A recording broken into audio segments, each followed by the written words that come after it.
दोस्तों नमस्कार। विकल्पवाणी सच्चाई की खोज में आपका स्वागत है। दोस्तों, आपको याद होगा उड़ीसा के बालासोर में 2 जून को एक भयंकर और एक बड़ा ट्रेन हादसा हुआ था। चेन्नई जाने वाली कोरोमंडल एक्सप्रेस गाड़ी मालगाड़ी से टकरा गई थी, जिसमें 300 से अधिक लोगों की जान चली गई थी और हजारों लोग घायल हो गए थे।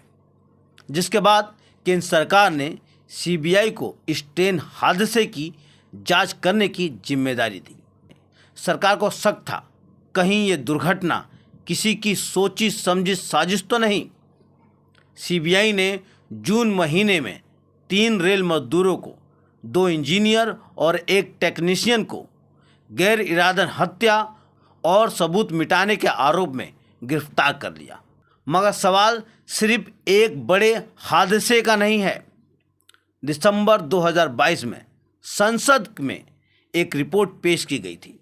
उसके अनुसार पिछले 4 सालों में रेलवे में रेलगाड़ियों के पटरी से उतरने के 1129 मामले सामने आए हैं। आमतौर से इनकी खबरें आपको मीडिया में नहीं मिलेंगी, क्योंकि इन हादसों में अधिकतम मालगाड़ियां होती हैं और इनमें रेलकर्मी ही मरते हैं या तो घायल होते हैं। रेलवे में बढ़ते हादसे यात्रियों और कर्मचारियों के लिए भयानक है।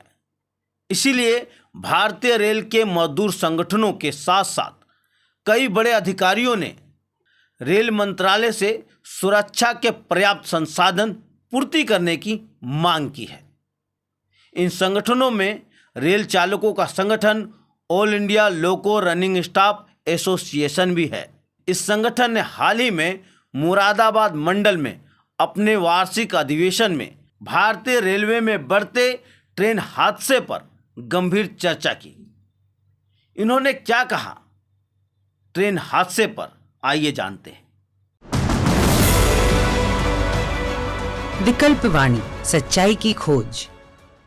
Recently, railway accidents have been increased and many major accidents happen in railways.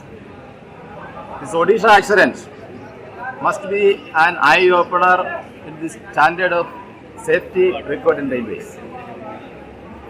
In the recent years, so many technological advancement has taken place in railways.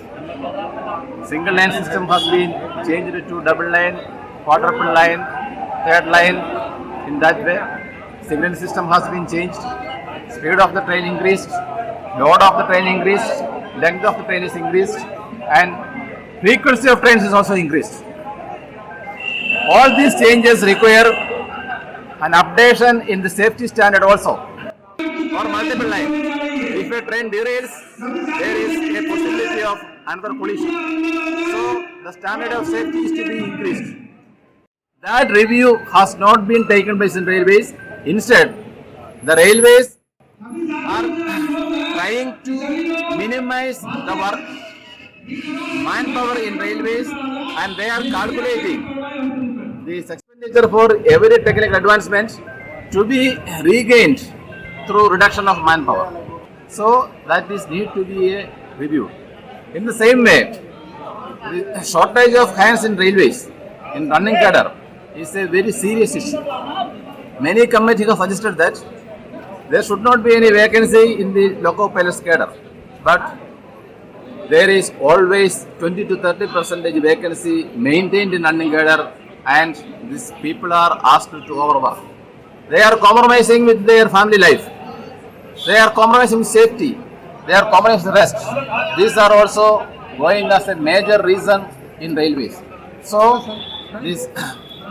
from the safety seminar, we are proposing that a thorough review of safety standard and measures to be taken to minimize this overworking of railways, so as this concentration level required for a loco pilot has been increased many-fold because of technical advancements.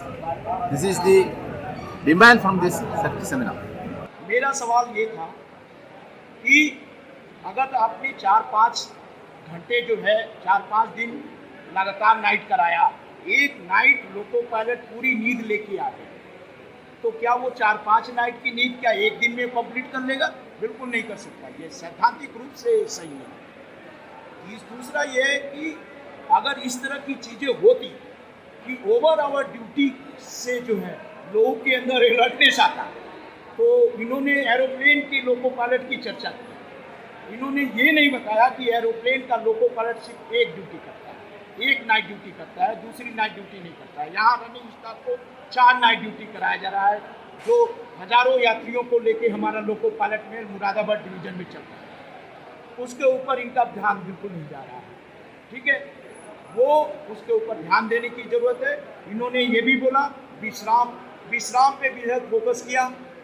विश्राम के हमारे घंटे ये खुद काटने के जिम्मेदार हैं, और सरकार से ये मेरी वो भी है, अपील भी है कि नई ट्रेनें चालू करने के पहले, वंदे भारत जैसी ट्रेनों को चालू करने के पहले, जिसके ऊपर लाखों करोड़ों रुपए लग रहे हैं, उसके चालू करने के पहले इन पूरे भारतीय रेल में एंटी कोलिजन डिवाइस ट्रैक पे बिछा दी जानी चाहिए, ताकि आम यात्रियों की जान की सुरक्षा की गारंटी हो सके। आप देखिए, तमाम हमारे सफाई कर्मी हैं, जितने आउटसोर्सिंग से काम करने वाले लोग हैं, आप उनके खाते में जो है आ रहा है 6,000 रुपये, और उनको शो किया जा रहा है 14,000 मिल रहा है, ठीक है, तो उनका ठेकेदार द्वारा शोषण हो रहा है। दोस्तों, अभी आपने इन रेल चालकों की बातों को सुना। इनकी बातों से एक बात साफ है, हमारी सरकार और रेल मंत्रालय तेज गति से चलने वाली रेलगाड़ियों और बुलेट ट्रेन का सपना देश की आवाम को दिखा रही है, लेकिन रेलवे में सुरक्षा पर धन लगाने और सुरक्षा के संसाधनों पर ध्यान देने से अपनी जिम्मेदारी से पीछे हट रही है। इन रेल चालकों की बातों से एक बात और साफ है, रेल चालकों को 10 से 12 घंटे काम करना पड़ रहा है, क्योंकि कई सालों से सरकार ने भारतीय रेलवे में खाली पदों को भरा नहीं है। रेल यात्रियों की सुरक्षा को बनाए रखने के लिए और इन रेल चालकों पर बढ़ते काम के बोझ को कम करने के लिए ये जरूरी है कि भारतीय रेलवे में जो खाली पद पड़े हैं उन्हें जल्द से जल्द भरा जाए। मगर सरकार रेलवे में घटती श्रमिकों की संख्या को बढ़ाने के लिए प्राइवेट ठेका एजेंसियों और आउटसोर्सिंग के जरिए ठेका कर्मियों की भर्ती कर रही है। अब सोचेंगे अच्छी बात है, संख्या बढ़ रही है, मगर इससे नुकसान भी है, क्योंकि आमतौर से ये ठेका श्रमिक अनट्रेंड होते हैं। साथ ही साथ जैसा इन सर ने बताया, इन श्रमिकों का बेतहाशा शोषण होता है, इन्हें बहुत ही कम वेतन मिलता है, वो भी बिना किसी सामाजिक सुरक्षा के इनसे काम करवाया जा रहा है। रेलवे के वर्तमान हालत को जानकर ऐसा लगता है सरकार को रेलवे में सुरक्षा पर पर्याप्त धन लगाना चाहिए। साथ ही साथ रेलवे में ठेके पे काम करने वाले श्रमिकों को ट्रेनिंग देकर उसी जगह पर काम पर रखना चाहिए और उन्हें जीवन जीने लायक वेतन देना चाहिए। उनके और उनके परिवार के लिए हेल्थ की सुविधा देनी चाहिए और उनके बुढ़ापे के लिए पेंशन देना चाहिए। आप सोचेंगे ऐसा क्यों करना चाहिए? ये इसलिए ज़रूरी है क्योंकि रेलवे की सुरक्षा बनाने के लिए और बनाए रखने के लिए रेल कर्मियों के काम के हालत को सुरक्षित रखना होगा और साथ ही साथ पर्याप्त सुरक्षा के संसाधन सुनिश्चित करना होगा। इस विषय पर आप क्या सोचते हैं? आप हमारे इस वीडियो के कमेंट बॉक्स में लिख के दीजिए। इस विषय पर जब तक सोचिए, समझिए और देखते रहिए विकल्प वाणी, सच्चाई की खोज।